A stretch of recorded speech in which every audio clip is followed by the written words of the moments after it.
The conditions were met, and on July 11th, 1972, the match began. Game one's an amazing game. Bobby plays a move that club players know not to play. He takes a pawn with his bishop. A rook pawn allows his bishop to be trapped. The mistake cost Bobby the first game. Well, I think he blundered, you know. I think that's pretty clear, you know. I think he was disturbed by some TV towers, you know, who were hanging over him there, you know. There was a man by the name of Chester Fox who had the camera rights, and he had to wrap the cameras in burlap. Fischer said he could hear the cameras even. He even said he heard the cameras when they weren't even turned on. Mr. Fox, yes. If it's not the noise that's bucking Mr. Fischer, what could it then be? I don't think anybody can tell you other than Bobby Fischer, and maybe he can't tell you. Bobby insisted that the cameras be removed. The Icelanders refused. Game 2 also went to Spassky by forfeit. He didn't show up for the second game and lost it too. The championship is a best of 24, with both players earning a half point for a draw. The first to 12.5 points is the victor. Tremendous disadvantage to be behind 2-0 at the start of a match. That's 5-0 in the last inning. It's a very, very big hole. But Bobby was unwavering, and he refused to continue unless the cameras were removed. Then we decided, away with the cameras. We are not jeopardizing the match for the cameras. They end up moving Game 3 into a tiny little room at the back, which is normally used for table tennis.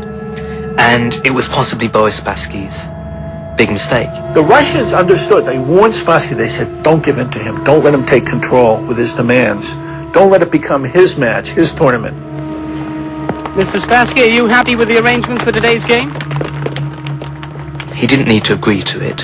He could have stuck to his guns, and Fischer would have forfeited the World Championship, and Spassky would have remained World Champion. Instead, Bobby seized the momentum, winning Game 3.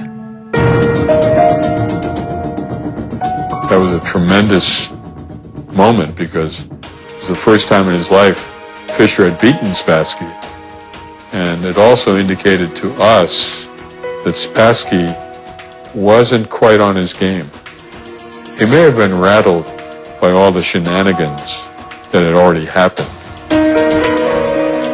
I don't think Fischer deliberately played psychological games, but the effect of his demands was to psychologically destroy his opponents. He won 6.5 out of his next 8 games, which it just doesn't make any sense against a player of Spassky's caliber. The Soviets even begin to wonder whether the CIA are poisoning Spassky. They check the chairs, they take the lights apart, and all they can find are 2 dead flies. A sample of his orange juice is flown to a KGB laboratory in Moscow for testing. They were measuring all kinds of beams and rays that could get into there. It can't be the case that Spassky is just crumbling like this in the face of Fischer's psychological onslaught. No evidence was discovered, and the match continued. I think the second half of this match, there was much more of a fight somehow, you know. Because Spassky had, you know, he had regained his composure, he had also regained his self-confidence, you know. But Game 11 would be Spassky's last victory. After 7 consecutive draws, Bobby was on the verge of winning the title. Midway through the 21st game, Spassky conceded. The World Championship belonged to Fischer. What does it feel like after 20 years to suddenly become the world champion? Feels pretty good. I can't say I was actually crying, but I was misting up.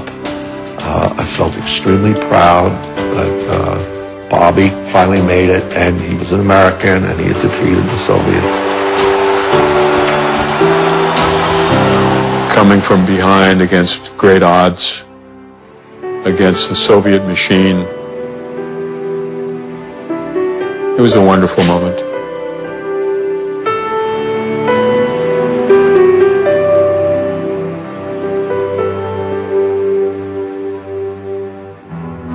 Next up, Fischer stuns the chess world.